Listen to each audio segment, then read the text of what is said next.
In this video, I want to talk about fishing a glide bait during the fall. I think that the fall time is one of the best times of the year actually to pick up some of these bigger baits, especially for those of you who may be newer to glide bait fishing, because a lot of fish are starting to move up shallow. A lot of fish are feeding on, shad, gizzard shad, threadfin shad. Even up in the north, they're feeding on bigger bait fish to kind of get ready for winter.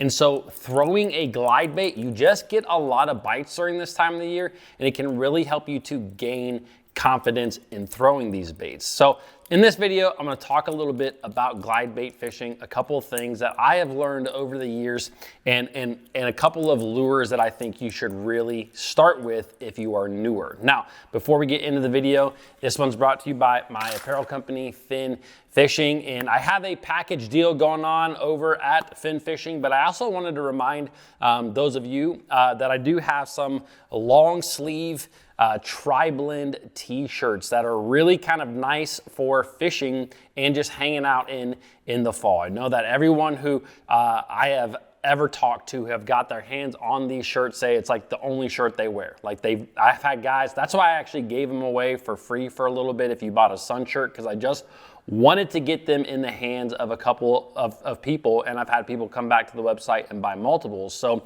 it's a very comfortable t-shirt. I love long sleeve t-shirts, and it really helps support this channel and the Bass Fishing HQ channel. So greatly appreciate you guys. All right, let's talk about glide bait fishing. Now, if you are newer to glide baits, I just want to let you guys know that it can take a little time to really get used to these baits. And honestly, the best thing that you can do is just pick it up for a day. Commit to it for a day, throw it a lot for a day, and you will learn so much. I'm telling you, just in one day, even in a couple hour session, you will really learn a lot about glide bait fishing. And I stress doing it a lot in the fall, again, because like I said, fall is a great time of the year to throw a glide bait. You have more bass that are committing to these baits than they do, especially like during the summer where bass are a little bit smarter, and you will have a lot of followers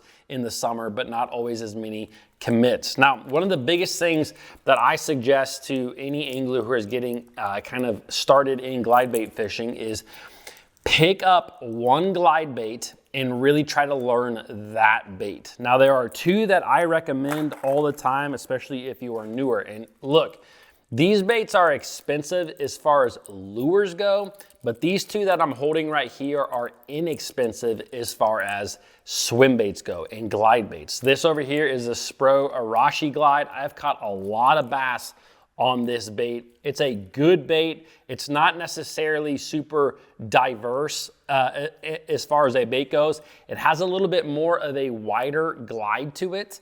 And the bass really like that wide glide. I've seen that they like it at certain times of the year, but definitely in a little bit colder water, I tend to like that wider glide. And so the Storm Arashi, again, it's a cheap bait. This is $29, which I know is expensive as far as lures go, but as far as glide baits go, very inexpensive bait that I've caught a lot of fish on. The other one that I recommend a lot is the Spro version of the KGB Glide.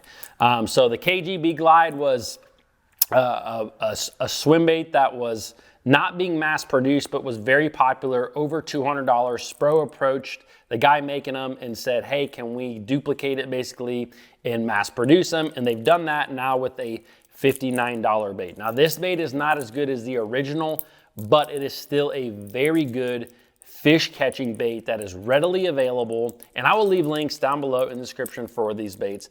But this bait I have caught also a lot of fish on. I know, again, it's $59, but I mean, guys, swim baits are expensive. I would consider this a cheaper swim bait as well, and it is $80. This is a $250 glide bait. So they're very expensive baits, but these two baits right here, to me, they are proven fish catchers, and they are good baits to just learn. Now, the KGB Glide is a little bit different style glide. It's more of a chop, what you would consider a chop style glide, where you can work it really fast back and forth. And the bass definitely like that in some certain situations.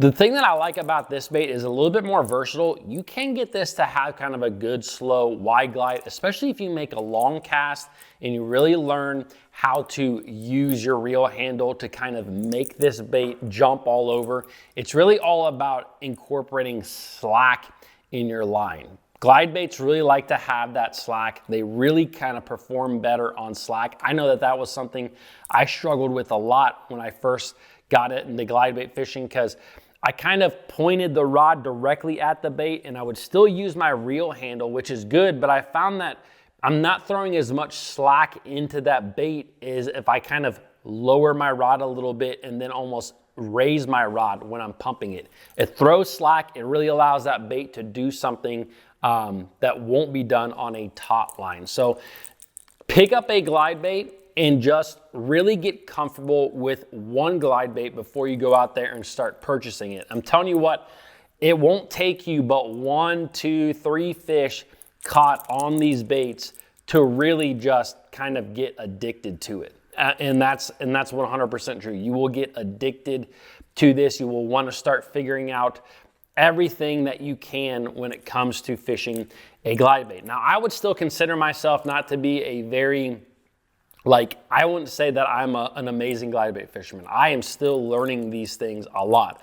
I've definitely picked them up over the last 2 years a lot more, and I've caught a lot of fish, even in deep water. Now, in the fall, I tend to use them a lot in shallow water. And one of the things that I really wanted to recommend to a lot of anglers out there is that pretty much any time that you can throw a topwater bait, except for if you're fishing like around a lot of vegetation. If you're fishing a frog around matted vegetation, you're not gonna be able to throw a glide bait there. But any other time that you pick up a topwater, and this is something that I tell myself all the time as well in the fall. Anytime I think in my mind, hey, I wanna throw a buzzbait, or hey, I wanna throw a spook, or hey, I wanna throw a whopper plopper, in those exact same situations, instead of picking up that topwater bait, pick up the glide bait. You are gonna throw it in some of the exact same situations.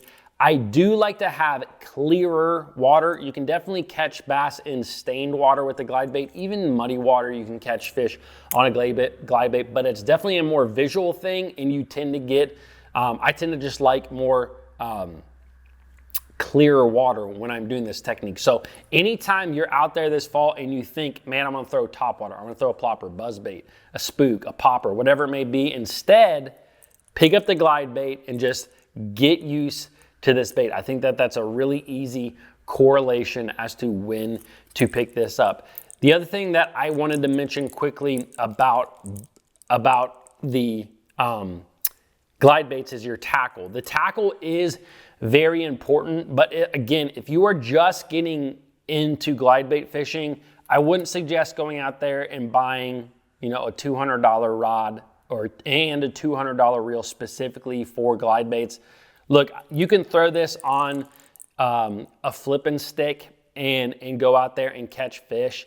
What I would actually recommend is if you have a rod that is almost like a deep crankbait rod that has more of a parabolic bend to it, that's a little bit longer and can tolerate a little bit more weight, that's actually the rod that I would recommend you guys start out with before you go out there and really buy a specific glide bait rod. I'm still trying to figure out if I like monofilament on glides, fluorocarbon on glides, and I've seen a lot of guys also do braid to a mono or fluoro. And this is actually something that I just, like I said, I'm not an expert, and I would love to know from you guys, if you have done a lot of glide bait fishing, what do you recommend? Because I would just like to know, because I've seen a lot of guys kind of all over the place. There's guys that say, dude, mono is the deal. There's guys that say just straight fluoro is the deal. There's guys that are braid to fluoro. And I have tried a little bit of all of them. Right now, I'm kind of on a mono kick where I throw glide baits on 20-pound mono. I'm just still trying to figure that out, and I would love to know, for those of you who have fished a glide bait and feel like you're pretty confident in your setup, what you like to do.